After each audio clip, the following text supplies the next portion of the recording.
అనేక విషయాల్లో ఆరోపణలు ఎదుర్కొంటున్నటువంటి ఆంధ్రప్రదేశ్ ప్రభుత్వ ప్రధాన కార్యదర్శి జవహర్ రెడ్డి మీద సిబిఐ విచారణ జరిపించాలి అంటూ పౌర హక్కుల సంఘం రాష్ట్ర అధ్యక్షుడైనటువంటి ముప్పాళ్ళ సుబ్బారావు గారు డిమాండ్ చేసినటువంటి నేపథ్యంలో ఈ అంశానికి సంబంధించి విశ్లేషణ అందించేందుకు ప్రస్తుతం మనతో పడుతున్నారు ప్రముఖ రాజకీయ విశ్లేషకులు కృష్ణకుమారి గారు. మేడంతో మాట్లాడు. మేడం నమస్తే. మేడం నమస్తే. అనేక విషయాల్లో ఆరోపణలు ఎదుర్కొంటున్నారు ఆంధ్రప్రదేశ్ ప్రభుత్వ ప్రధాన కార్యదర్శి జవహర్ రెడ్డి గారు. ఆయన మీద సిబిఐ విచారణ జరిపించాలి అంటూ కూడా ముప్పాళ్ళ సుబ్బారావు గారు ఆయన డిమాండ్ చేయడం జరిగింది. ఏంటి మేడం, ఏ విషయాల్లో విచారణ జరిపించాలని ఆయన డిమాండ్ చేస్తున్నారంటే ఏం చెప్తారు? అంటే మొదటి నుంచి కూడా జవహర్ రెడ్డి జగన్ రెడ్డి చేసే అవకతవకలకి, అలాగే జగన్ రెడ్డే కాదు సజ్జల ఏం చెప్తే కూడా అది తల ఊపటం మాత్రమే ఆయన పనిలాగా పెట్టుకొని, ఆయన అసలు నేను ఒక ఐఏఎస్ ఆఫీసర్ని, నేను నాకు ఒక పోస్ట్ ఉంది, నాకు ఒక అధికారం ఉంది అనే లెక్కలో ఆయన ఏ రోజు లేకుండా వాళ్ళిద్దరు ఏం చెప్తే దాన్ని రూల్ బుక్లోకి ఎక్కించే కాపీ పేస్ట్ చేయటం పని మీదే ఉన్నాడు ఆయన సిఎస్. దానికి ఎన్నో అసలు మనం ప్రతి ప్రభుత్వ నిర్ణయం వెనక సిఎస్ఏ ఉంటాడు. ఆ సిఎస్ వెనక, ఆ నిర్ణయం వెనక ఎవరి ప్రయోజనాలు ఉండాలి? ప్రజల ప్రయోజనాలు ఉండాలి, రాష్ట్ర ప్రయోజనాలు, ప్రజల ప్రయోజనాలు ఉండాలి. మరి అలా కాకుండా వైసీపీ పార్టీ నాయకుల ప్రయోజనాల ప్రకారంగా ఆయన పనిచేశాడనేదే ఆయన మీద ఉన్న ప్రధానమైన ఆరోపణ. ఒక పక్కన కోర్టులు మొట్టికాయలు వేస్తున్నా, ప్రతిపక్షాలు మొత్తుకుంటున్నా, ప్రజల దగ్గర నుంచి నిరసనలు వస్తున్నా ఏటిని ఖాతరు చేయకుండా ఆయన నిమ్మకి నీరెత్తనట్టుండి జగన్ రెడ్డి ఏం చెప్తే అది చేయటానికి ఆయన సిద్ధమయ్యాడు. చాలామంది ఎలక్షన్ కమిషన్ను కోరారు, జవహర్ రెడ్డిని మార్చండి, సిఎస్ని మార్చండి అంటే ఏమాత్రం జగన్ రెడ్డి దగ్గర నుంచి కదలిక లేదు. అసలు నన్ను ఇంతమంది వద్దనుకుంటున్నారు, నేను ఎందుకు ఉండాలి ఇక్కడ పాచేరుగుడ్డలాగా అన్న ఫీలింగు జవహర్ రెడ్డికి లేదు. అలాగే ఉండి మరి ఇంత చేసినప్పుడు ఆయన ఏమీ లేకోకుండా ఎందుకు చేస్తాడు? ప్రతిఫలం లేకుండా ఎందుకు చేస్తాడు? అందరికంటే చౌకగా దొరికేది ఎవరు? పేదలకి వైజాగ్ దగ్గరలో ల్యాండ్స్ ఇచ్చారు. ల్యాండ్స్ ఇస్తే అసైన్డ్ భూములు అంటారు కదా, వాళ్ళు ఇస్తే ఆ భూముల్ని వెనక్కి తీసుకొని జవహర్ రెడ్డి దానికోసం ఒక స్పెషల్ జీవో ఇచ్చి మళ్ళీ తన పేరు మీద రిజిస్ట్రేషన్ చేయించుకుంటే ప్రాబ్లం అవుతుంది కాబట్టి బినామీల పేరు మీద రిజిస్ట్రేషన్ చేయించుకున్నాడు. ఇది ఆధారాలతో సహా ముప్పాళ్ళ సుబ్బారావు గారు చూపించడం జరిగింది. మరి ఇది ఒక రకంగా లంచం. మరి దీని మీద న్యాయ విచారణ జరగాలక్కర్లేదా? జరగాలి కదా.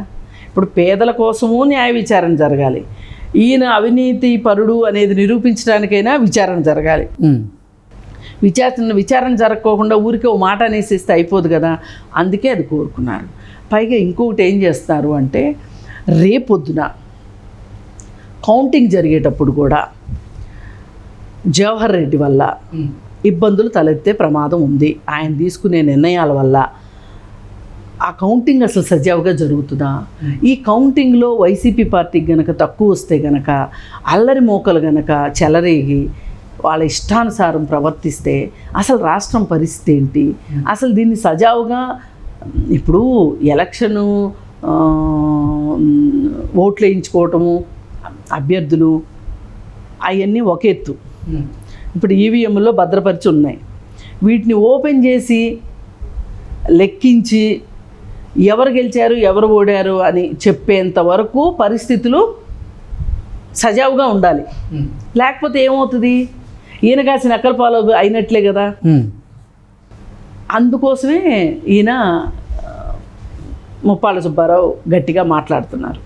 పైగా ఆయన ఇంకో మాట ఏం చెప్తున్నారంటే, ఎంతైనా లా నిపుణుడు కదా ఆయన, న్యాయ నిపుణుడు కదా, అసలు ఇది అయిపోయి కొత్త ప్రభుత్వం వచ్చేలోపు ఏ నిర్ణయాలు జరగటానికి వీల్లేదు. లెజిస్లేచర్కి సంబంధించి కానీ ఫైనాన్షియల్గా కావచ్చు, ఏ రకమైన నిర్ణయాలు తీసుకోకుండా ఒక నిర్ణయాలు తీసుకోవచ్చు, కానీ ఆ నిర్ణయాలకి జవహర్ రెడ్డిని దూరంగా పెట్టాలి అని ఆయన డిమాండ్ చేస్తున్నారు. దీని వెనక కూడా చాలా అర్థము పరమార్థము ఉంది. ఎందుకంటే ఇక మనం ఓడిపోయాము అని తెలిసిన తర్వాత ఆఖరి నిమిషంలో చేసుకుని, ఇప్పుడు తెలంగాణలో జరగలా ఎన్ని జీవోలకు అర్ధరాత్రి సంతకాలు పెట్టారు. అలా చేస్తారు. మరి ఓడిపోయామని తెలిసిన తర్వాత ఆ రోజు అతను ఇప్పుడు అదేంటి ఆ కేసు ఇక్కడ కొంచెం కట్టండి, ఫోన్ ట్యాపింగ్ కేసు జరిగినప్పుడు ఆ ప్రణీత్ రావు రాత్రికి రాత్రి అక్కడికి వెళ్ళి సీసీ కెమెరా ఆఫ్ చేసేంత వరకు సీసీ కెమెరా పనిచేస్తుంది. సీసీ కెమెరా ఆఫ్ చేసిన తర్వాత ఆయన లోపలికి వెళ్ళి అవన్నీ హార్డ్ డిస్కులన్నీ బయటికి తీసుకొని వచ్చి ఎక్కడెక్కడో పడేశాడు. వికారాబాద్లో కొన్ని, మూసీ నదిలో కొన్ని పడేశాడు. చెప్పాడుగా విచారణలో, మరి దొరికినాయిగా. అలాగే ఇప్పుడు కొత్త ప్రభుత్వం వచ్చేలోపు ఎన్ని ఆటలైనా ఆడొచ్చు. ఆ ఆటలు ఆడకుండా కట్టడి చేయమని చెప్పి ముప్పాల సుబ్బారావు కోరుతున్నారు. ఆయన అడిగేది చాలా సమంజసమైంది, చాలా ముందు చూపుతోటి మాట్లాడుతున్నారు. పైగా మీకు గుర్తుండే ఉంటుంది, ముప్పాల సుబ్బారావు పోయినసారి ఆయేషా మీరా కేసులో సత్యం బాబుని విడిపించే దాంట్లో ఆయన మొత్తంగా అసలు మొత్తం ఆయన కృషి ఉందంటే కూడా ఆశ్చర్యపోవక్కర్లా.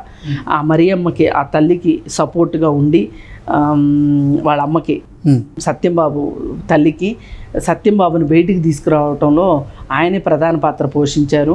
పైగా ప్రభుత్వాన్ని కూడా ఆయన లైఫ్ టైంకి అంటే కరెక్ట్గా యంగ్ ఏజ్లో ఆయన జైలు పాలవటం వల్ల ఆయన జీవితంలో చాలా నష్టపోయాడు, కోల్పోయాడు. కాబట్టి నష్టపరిహారం ఇవ్వాలి అనేది దాని మీద కూడా కేసు ఫైల్ చేశాడు. అది ఇంతవరకు అవ్వలేదు అనుకోండి. మరి ముప్పాళ్ళ సుబ్బారావు గారి డిమాండ్ మేరకు సిఎస్ జవహర్ రెడ్డి గారి మీద సిబిఐ ఎంక్వైరీ వేసే అవకాశం ఉందా అంటే ఏం చెప్తారు? వేయచ్చు, వేయదలుచుకుంటే. ఇప్పుడు బీజేపీ ప్రభుత్వం ఆ పని చేస్తుందని అయితే నాకు నమ్మకం లేదు. ఓకే, ఇది కంఠశోష మాత్రమే. బీజేపీ ఎప్పుడూ కూడా జగన్ రెడ్డి వెనకే ఉంటుంది. జగన్ రెడ్డి కోసమే పనిచేస్తుంది. జగన్ రెడ్డిని రక్షించడానికే ఉంటుంది బీజేపీ ప్రభుత్వం. అందులో మరీ ముఖ్యంగా మోడీ. ఓకే, ఎందుకంటే తన శత్రువుకి అతను తన శత్రువు